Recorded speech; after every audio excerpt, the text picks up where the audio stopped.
Hello আসসালামু আলাইকুম guys, কেমন আছেন সবাই? আশা করি ভালো আছেন। আজকে আপনাদের জন্য চাইনিজ স্টাইলের চিকেন রেসিপি নিয়ে এসেছি। Let's start. প্রথমেই চিকেনটাকে মশলা মাখিয়ে আমি 15 মিনিট ম্যারিনেট হতে দেব। তারপরে একটা ডিম নিয়ে চিকেনটাতে ভালো করে মেখে নেব। একেবারে মাখা মাখা হয়ে যাওয়ার পর চিকেনটাকে আরও 15 মিনিট আমি রেস্টে রাখবো। তারপর আমি পরিমাণ মতো কর্নফ্লাওয়ার নিয়ে মাখিয়ে নিলাম। আপনারা আপনাদের পরিমাণ মতো মাখিয়ে নেবেন। তারপর চিকেনগুলোকে আমি ফ্রাই করে নিচ্ছি।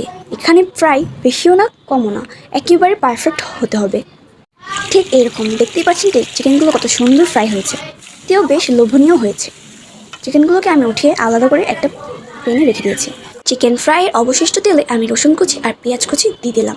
পেঁয়াজটাকে বেশি ভাজাও যাবে না, বেশি কাঁচাও রাখা যাবে না, নর্মাল রাখতে হবে। তারপর আমি দিয়ে দিচ্ছি গোলমরিচের গুঁড়ো, তারপর দিচ্ছি কেটে রাখা কাঁচামরিচ পরিমাণ মতো, আর বেঁচে থাকা ম্যারিনেটের মশলাগুলো দিয়ে দিচ্ছি। যেহেতু আমি চিকেন ম্যারিনেট করার টাইমে চিকেনে লবণ মাখিয়ে রেখেছিলাম, তাই আমি রান্না করার টাইমে একটু লবণ ইউজ করিনি।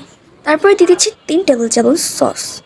এবার সসগুলোকে ভালো করে মিক্স করে তাতে দিয়ে দিচ্ছি 1 কাপ পরিমাণের পানি।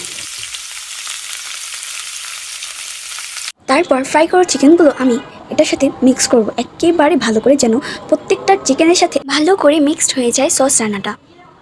আগে থেকে রেখে দেওয়া দুধের সাথে কর্নফ্লাওয়ার মিক্সড করাটা আমি এখন দিয়ে দিচ্ছি।